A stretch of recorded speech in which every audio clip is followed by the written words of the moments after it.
Hello everyone, I'm Dr. Alika Singapore, dermatologist, and as I told you all that I'll be making a series of videos on your skincare routine. Today I'll be making a video on your daycare routine, that is what to use during the day for you all to have a good skincare. There is a popular thing that says CTM, that is cleanse, tone, moisturize, but honestly I'm not inclined towards the toning part of it. In my opinion, I do not give so much of importance to toning products, but I usually recommend my patients or my clients to make sure that they use this, that they follow this thing that says cleanse, moisturize and sunscreen according to me. So coming to the cleansing part of it, cleansing, as I said in my previous videos, there could be double cleanse or a regular face wash or cleansing routine. I usually recommend double cleansing to be done in the evening because your skin is tired and you also have a lot of sebum collection or your makeup products or anything that you applied on the face. It can remain it is like stacked up on your face in the evening. So doing a double cleanse in the evening would help you more better, and in the morning you can go for a regular cleansing routine. As I've already described about how to know your skin type, and now that you know your skin types in my previous video, so coming to the normal, dry and combination skin types can use a cleansing gel or a cleanser or a mild cleanser, not a face wash or a scrubbing face wash, because there is already dryness and there's already a little less hydrated skin in the three skin types, normal, dry and combination. So the normal, dry and combination skin types can choose a cleanser or a milder cleanser because they already have a little less on the hydration component in the skin. So choosing something like a Sebamed Care Gel or a Cetaphil moisturizing cleanser or a Cetaphil gentle cleansing lotion or Fash-X gel, all these cleansing gels, or on the milder like Ederma foaming gel, all these things, they're on the little milder version. So you can use this for the three skin types. But if you have a oily skin or an oily and an acne prone skin, it's better you stick to the products that are specific to an oily skin or that are specific to acne prone skin. Like we have Bioderma's CBM range where you have this cleansing gel Musan.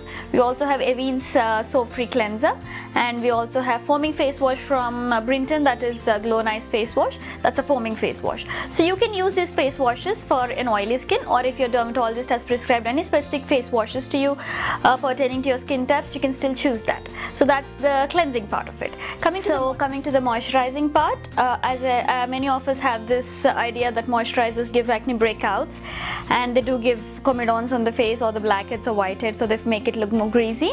Moisturizers are the one product that can actually give you a good and healthy skin if you use it the right way and choose the right product. And make sure you apply your moisturizers on damp skin. Once you cleanse your face, don't pat it completely dry. Just once it's a little cold or a little damp on your skin, immediately apply moisturizer so it retains for a long time. And if you're on the normal, dry and combination skin types, you can choose, if you're especially on the drier or combination skin types, you can choose something more of a creamier consistency that which stays for long or has longer hours of hydration. And if you're having a oily or an oily and acne prone skin, then you can still choose a little light textured moisturizer, which again are little gel based, so that you will not feel too heavy or greasy on your skin. That's the moisturizing part of it. Coming to the next part, that is the sunscreen. This is one of my favorite steps in my skincare routine, which I would never miss no matter the climate is.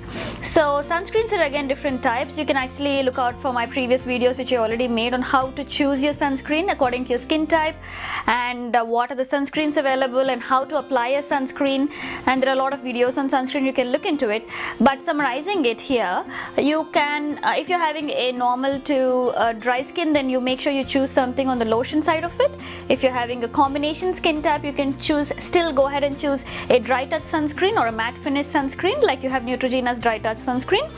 And if you have an oily skin or an oily and acne prone skin, you can still use gel sunscreens. We have La Roche-Posay's gel sunscreens, we have Photostable gel sunscreen, we have Suncoat gel. I love that. And if you have a habit of applying makeup, or if you want to apply makeup or foundation or any other BB creams or CC creams, anything on your face, make sure you apply it over your sunscreen. And for people who do not want to apply makeup and still want to have that BB finish or a neat coverage of the tiny spots or uneven skin tone, you can always choose tinted sunscreens. Tinted sunscreens are my personal favorite choice of sunscreens. We have Heliocare skincare range in the three shades Heliocare 360 color. We have tinted sunscreens from their side.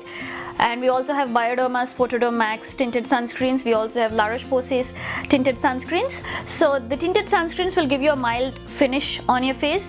So sunscreen with a tint. Foundations and makeup with sunscreens will not give you that sun protection, but sunscreens with a tint will give you a good protection, so choose accordingly. And physical sunscreens and chemical sunscreens are also there. We usually advise pregnant women and kids to use physical sunscreen, and of course since sunscreens are important even for children. So that's your cleanse, moisturizing and sunscreen routine in the day. If you follow these 3 simple steps in a day, you definitely will end up having a good skin glow and a good skin texture. In my next video, I'll be sharing with you all on night care routine and what to use and how to use. If you have any more questions on this topic, you can always leave your questions in my comment section below.